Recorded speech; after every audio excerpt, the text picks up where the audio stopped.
그 월급에 잠이 와?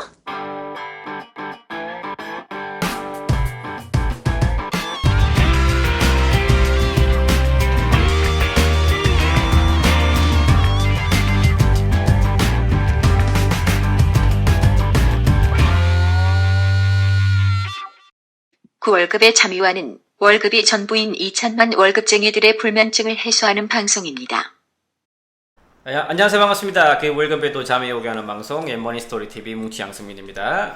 예, 반갑습니다. 이찬구입니다. 오늘 또 사원님 모시고 우리 또 신나는 방송 한번 하도록 하겠습니다. 사원님 요즘 어떻게 지내세요? 날도 많이 더운데. 예, 네. 날이 더워가지고 네. 이 밤에 네. 저는 잠을 잘 못 이루고 있어가지고 그래요?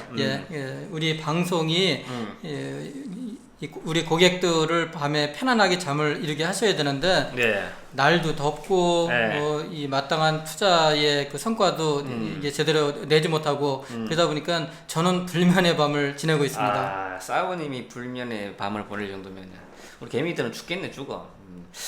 실질적으로 최근에 뭐 시중에 뭐 저금리 시대에 따라서 그 부동 자금들은 많이 있어요. 근데 이제 마땅한 투자처를 타지 못해서 그냥 현금으로 묵혀놓은 돈이 굉장히 많이 있다고 합니다. 약 1000조 정도 가까이 된다고 하는데 실질적으로 저희도 자산 관리를 하면서 마땅한 상품이 현재 보이지 않아요. 즉 기존에 했던 투자 방식으로 자산 관리를 하려면 한계가 있다라는 거죠.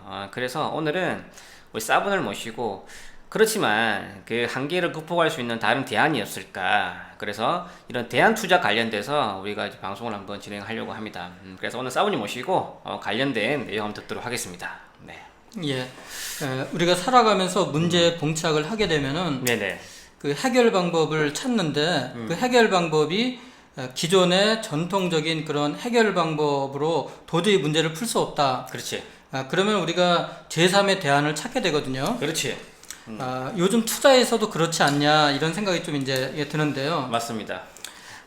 지금 여러 가지 이제 문제가 저금리, 저성장에 따라서 전통적인 주식과 채권에서 수익을 내는 게 굉장히 어렵고, 그렇죠. 조그만 수익을 내려고 하면은 또 엄청난 위험을 감수해야 되고, 그렇지. 이게 이제 기존의 그 해결 방법으로서는 문제를 풀기가 어렵기 때문에 그러면은 우리가 어떤 대안의 방법이 없을까, 이런 고민들을 우리 이 조언을, 투자 조언을 하는 사람들뿐만이 아니라 우리 일반 투자가들도 그렇죠. 이 대안을 찾는 그런 수단으로서 대안 투자가 요즘 상당히 많이 각광을 받고 있는 것 같습니다. 그렇죠. 대안 투자 이제 되게 생소하신 용어일 수도 있는데 또 많이 이제 익숙해질 단어 중에 하나인 것 같습니다. 그 정통적인 뭐 수단 중에서 고위험 고수익 상품이 주식이라는 상품이 있었죠. 직접 투자도 있었고 또 관련된 주식형 펀드도 있지만 작년 하반기부터 이런 트랩에 갇혀 있는 것 같아요. 더 이상 고위험 고수익이 아니라 고위험 저수익으로 이제 단계가 좀 다운되지 않았나라는 생각이 좀 있습니다. 어떠세요, 사부님? 그에 대해서는? 예, 뭐 저도 뭐 그 의견에 뭐 전적으로 이렇게 동의를 하는데요. 네네. 이런 이 모든 사람들의 생각이 시장에 다 이게 녹아들어서 나타나는 모습이, 우리나라가 2015년 12월경서부터 공모 펀드와 사모 펀드의 이 잔고 고객이 맡겨놓은 이 돈의 비중이 역전이 됐습니다. 그렇지. 예, 즉 공모 펀드보다 사모 펀드가 2015년 연말부터 역전이 그렇지. 되기 시작을 했어요. 그 격차가 점차 벌어져서 제가 한 통계 자료를 보니까 지난 금년도 5월 말의 통계는 이 사모 펀드가 약 212조 원 정도, 네네네. 그리고 공모 펀드가 약 뭐 한 190여 조 원 정도 해서 지금 한 15조 원 이상 정도의 격차가 이렇게 벌어지고 있는 이런 모습이, 많은 사람들이 이 공모 펀드보다는 이 사모 펀드에서 어떤 대안을 찾으려고 노력하고 있구나. 이런 시장의 모습을 볼 수 있을 거고요. 그렇지. 이 대안 투자가 무조건 답이냐? 이 대안 투자에도 분명히 리스크와 그에 뒤따르는 여러 가지 위험들이 있기 때문에 오늘은 이 대안 투자라고 하는 게 도대체 뭐냐, 그리고 이 대안 투자에서 좀 관심을 가질 만한 상품 한 서너 개 정도 한번 살펴보도록 하겠습니다. 네네네. 돈 되는 거죠? 예, 예. 아, 좋다. 예, 전통적인 투자 수단이라고 하면은 우리가 주식, 채권, 단기 금융상품 요 세 가지를 꼽게 되는데 이 이외의 모든 투자 수단을 총칭해서 우리가 대안투자다 이렇게 이제 이야기하거든요. 이거를 이제 좀 더 이제 구체적으로 투자 상품들로 한번 살펴보면은 최근에 많이 각광을 받고 있는 헤지펀드, 네. 그 다음에 사모 투자 펀드, 어헤. 우리가 이제 일명 PF 이렇게 이제 이야기를 하죠. 네네. 예, 그리고 벤처 캐피탈, 그 다음에 자산담보부 증권이라고 하는 ABS. 이 일종이 우리가 이제 모기지와 관련된 MBS라고 또 여기서 파생된 그런 투자 상품도 있죠. 네네. 그리고 부동산, 원자재 등 이런 그 제3의 투자 수단들을 우리가 대안 투자라고 이렇게 이야기합니다. 예, 그럼 이런 대안 투자에는 분명히 장점과 단점이 있을 텐데요. 그렇죠. 그 무엇보다도 대안 투자의 장점이라고 하면은 뭐 PEF, 뭐 벤처 캐피탈 이런 자금들은 이 장기 투자를 해야 되는 이런 상품들이라서 기관 투자가 중에서도 보험사, 연기금들이 굉장히 이 선호하는 이런 상품들로 기존의 저수익을 극복하는 이런 기관 투자가들한테 상당히 인기가 있는 그런 장점이 있고요. 여기서 PF는 또 청취자분들 안 보시는 분들, 강의 안 보시는 분들 있으시니까 사모펀드를 얘기해요. 예, 네네. 예, 좀 이따가 이 각각의 투자 상품에 대해서는 제가 하나하나 자세히 이제 설명을 한번 드리도록 하고요. 네.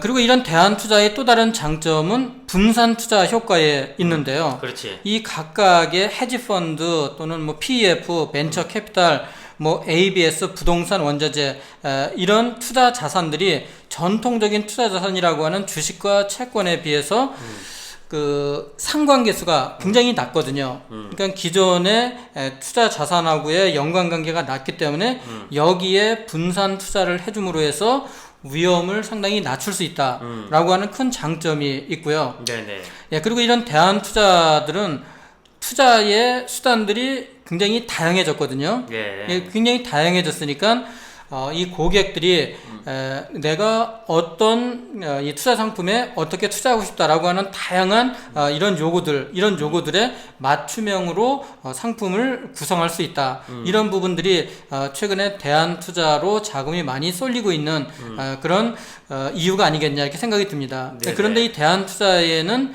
그 단점 분명히 이제 짚어야 될 부분들이 몇 가지 있는데요. 네네. 그 최근에 자금이 지나치게 많이 이게 유입이 되다 보니까 점차적으로 수익률이 좀 떨어지고 있는 이런 이 경향을 지금 보이고 있고요.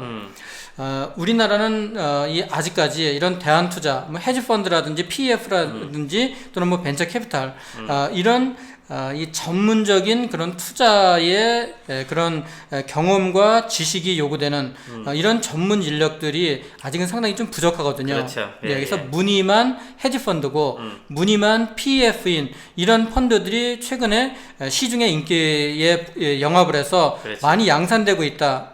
그래서 이게 선별하는 능력도 상당히 중요하다. 뭐 이런 부분들도 체크를 해봐야 될 거고요. 네네. 그리고 이런 대안 투자는 우리 일반 개인 투자가들이 꼭 필요한 돈 중에서 뭐 1, 2년 이내에 써야 될 돈들 이런 돈들을 투자해서는 굉장히 안 되는 게요. 이런 대안 투자들은 거의 대부분들이 최소한 3년 이상의 투자 기간이 필요한 폐쇄형 펀드들이 거의 대부분이거든요. 네네. 그래서 상당히 장기간에 걸쳐서 유동성이 떨어진다. 이런 부분들이 이런 대안 투자의 이 단점이라고 이제 볼 수 있을 겁니다. 아무래도 그런 측면 때문에 그 접근하는 층이 개인들보다는 자산가들 위주로 시장이 많이 형성되어 있는 것 같습니다. 맞죠? 예, 그렇습니다. 예, 그래서 이런 그 대안 투자들 중에서 가장 최근에 폭넓게 이 대중들의 관심을 갖고 있는 사모펀드, 사모펀드. 예, PEF. 이 PEF가 Private Equity Fund. 그래서 이 PEF라고 하는 거는 이 사모펀드라고 하는 거는 자금을 모집을 할 때 네. 공개적으로 모집을 하느냐 아니면은 사적으로 소수의 사람을 대상으로 모집을 하느냐 이런 구분에 의해서 우리가 공모냐 사모냐 이렇게 이제 구분을 하게 되는데요. 이 사모펀드의 개념을 유럽의 PFN 벤처 캐피탈 협회에서 정의를 한 바에 의하면요. 네네. 협상 절차를 통해서 증권에 투자하는 펀드다. 네. 이걸 우리가 이제 PF라고 이렇게 이야기하거든요. 여기서 중요한 게 협상 절차를 통해서 투자한다라고 하는 겁니다. 그래서 이 PF는 경영권에 적극적으로 참여를 해서 네네. 투자한 회사의 주식과 채권의 가치를 극대화한다. 그러니까 경영권에 참여한다라고 하는 게 이 PF의 핵심이라고 이렇게 이제 볼 수 있을 거고요. 네네. 이 반면에 뒤에서 제가 좀 이따 이제 설명드린 PF의 일종인 헤지 펀드는 경영권에는 관심이 없거든요. 이 부분이 이 PF 일반적인 사모펀드와 헤지 펀드의 큰 차이점이라고 이렇게 이제 볼 수 있을 거고요. 네네. 그래서 이 PF는 이 사모 투자 전문 회사로서 간투법과 상법상의 우리나라의 합자 회사에 관련된 규정을 적용을 받는데 1인 이상의 무한 책임 사원과 1인 이상의 유한 책임 사원으로 하되 사원의 총수는 49인 이하다. 이게 이제 우리가 이제 PF를 정의할 때 개념적인 정의고요. 그럼 이런 PF, 이 사모펀드는 세 가지의 투자의 방법을 가지고 이 수익을 추구하게 되는데요. 그 세 가지가 바로 첫 번째, 우리가 이제 보통 엔젤 투자를 통해서 이 벤처 회사에 투자를 하는 이런 자금들을 벤처 캐피탈이라고 이렇게 이야기를 하잖아요. 네네. 이 벤처 캐피탈로 사업 형성 초기에 있는 그런 회사의 주식에 투자하는 방식, 이걸 우리가 이제 벤처 캐피탈 PF의 한 가지 방법이고요. 두 번째 방법은 바이아웃.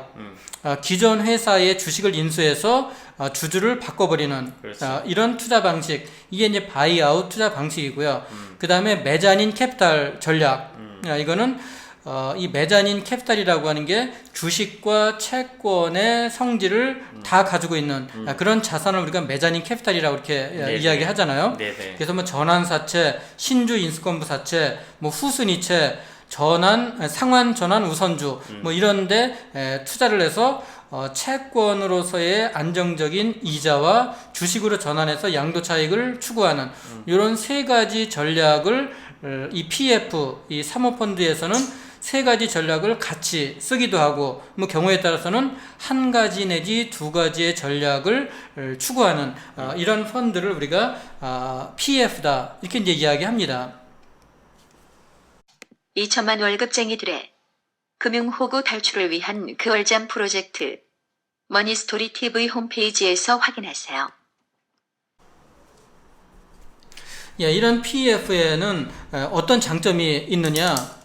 PF에는 기존의 공모펀드하고 차별화되는 가장 큰 장점이 우수한 장기 성과를 가지고 있다라고 하는 건데요. 네네. 어떻게 이 PF가 공모펀드보다도 우수한 장기 성과를 거둘 수 있었느냐? 이거는 바로 소수 기업에 집중 투자가 가능하기 때문에 그렇다라고 하는 겁니다. 그렇지. 이 소수 기업에 집중 투자가 가능하다라고 하는 거는 또 어떻게 보면은 이 검의 양날과 같기도 이제 한데요. 우리가 이제 일반적인 공모펀드, 이 뮤추얼 펀드 같은 경우에는 이 분산 투자 요건으로 해서 아무리 좋은 기업이라고 하더라도 한 기업에 10% 이상의 주식을 담을 수가 없는 그렇죠. 그런 분산 투자 요건이 있는데 네네. 이 사모펀드 PF에는 한 기업에 100%를 다 담을 수 있는 그런 소수 기업에 집중 투자가 가능하죠. 그래서 이 공모펀드가 시장이 이렇게 지금 안 좋은 상황에서는 10개 기업을 예를 들어서 담았다라고 하면은 분산 투자에 의해서 예를 들어서 두세 개 기업은 진짜 좋아서 담았는데 나머지 기업들은 분산 투자 때문에 어쩔 수 없이 좀 안 좋은 기업도 담아야 되는 그런 이 전략상의 어려움이 있는데 PF 같은 경우에는 안 좋은 그런 회사의 주식을 분산 투자 요건을 채우느라고 억지로 집어넣을 수 없다. 그렇지. 이런 부분이 PF의 가장 큰 장점이라고 볼 수 있을 거고요. 그리고 이런 PF는 거듭해서 말씀드리지만 다른 자산과의 낮은 상관계수 때문에 이 포트폴리오 리스크를 상당히 감소시킨다. 이게 이제 이 포트폴리오에서 우리가 이제 공모형 펀드를 가지고 아무리 분산을 해더라도 분산 효과가 나타나기 힘든데 이런 사모펀드를 가지고 포트폴리오의 리스크를 상당히 감소시킬 수 있다. 이 부분도 큰 장점이고요. 그리고 이 PF를 제가 개념적으로 설명을 드릴 때 협상 절차를 통해서 증권에 투자하는 펀드라고 말씀을 드렸는데 네. 이 협상 절차를 통해서 증권에 투자를 하는 이 펀드의 가장 큰 또 어떤 전략상의 우위가 내부 정보의 접근이 가능하다라고 하는 겁니다. 그렇죠. 이 PF가 협상 절차를 통해서 이 경영권에 적극적으로 참여를 하기 때문에 여러 가지 경영 재무제표 이외의 전략들을 속속들이 볼 수 있는 내부 정보 접근 가능성, 이게 PF의 큰 장점이라고 볼 수 있습니다. 반면에 이 PF의 단점은 이 사전에 투자 회사가 어떻게 될지, 어떤 투자 전략을 가지고 투자할지 이거를 사전에 알기 굉장히 힘든 게요. 이 PF가 소수 기업에 집중적으로 투자를 하다 보니까 사전에 전략이 노출되게 되면은 PF의 장점을 살리기 어렵거든요. 그렇죠. 그래서 이 PF는 우리가 이제 블라인드 풀이라고 해서 우리가 어떤 기업에 어떻게 투자할지를 전혀 정보를 노출시키지 않습니다. 네네. 이런 블라인드 풀 투자 방식이 투자를 하는 사람 입장에서는 상당히 이제 좀 잘 모르는 그런 이 PF에 투자를 해야 되는 그런 불안감, 단점도 될 수 있을 거고요. 그리고 이런 블라인드 풀에 투자를 하는데 진짜 믿고 맡길 만한 뛰어난 전문가가 국내에 많이 있느냐? 아직까지는 국내에 이런 PF를 아주 뛰어나게 운영할 수 있는 그런 전문가가 많지 않은 거, 이것도 좀 이제 단점이라고 볼 수 있을 거고요. 그리고 이런 PF는 소수 기업의 경영에 관여를 해서 집중적으로 투자를 하다 보니까 최소 3년에서 5년 정도 이런 장기 기간 동안에 자금 회수가 어렵다라고 하는 부분이 이제 단점이라고 이제 볼 수 있겠죠. 공모펀드 시장에서 사모펀드 시장으로 자산이 많이 이동되고 있습니다. 이제 우리는 이런 거에 대해서 이제 쉽게 말하면 저축을 함에 있어서도 반드시 필요한 그 수단 중에 하나인데, 아시다시피 투자라는 거는 리스크라는 게 분명히 존재하는 거고, 저희 항상 방송 슬로건이 그렇잖아요. 모르면 당한다라는 거. 사모펀드가 좋은 투자 제도임에도 그건 명확하지만 또 대중들이 무지하기 때문에 그 무지함을 활용해서 사기치는 애들이 좀 있어요. 폰지 사기도 굉장히 많이 있는 것 중에 하나가 또 사모펀드 중에 하나입니다. 그래서 이제 우리가 뭐든지 투자를 하려면 대상에 대해서 정확히 잘 알고 가는 게 필요해요. 자, 그렇기 때문에 이번 시간에는 사모펀드, 대안투자 중에서 사모펀드에 대해서 저희가 말씀 나눠봤고요. 관련된 시리즈는 계속 나올 것 같아요. 저희도 이제 최근에 자산 관리를 하면서 그 사모펀드 관련된 것들에 대해서 굉장히 많이 관심이 있습니다. 다음에 혹시라도 기회 되면 관련된 업계 관계자를 모시고 또는 저희가 내부적으로도 방송해서라도 우리 청취자분들한테 도움 드릴 수 있는 기회 갖도록 하겠습니다. 궁금하신 부분도 있으시다면 저희 머니스토리TV 홈페이지 들어오셔서 메모 남겨주시고 답변 저희가 드릴 수 있도록 하겠습니다. 사원님 감사합니다. 예, 감사합니다.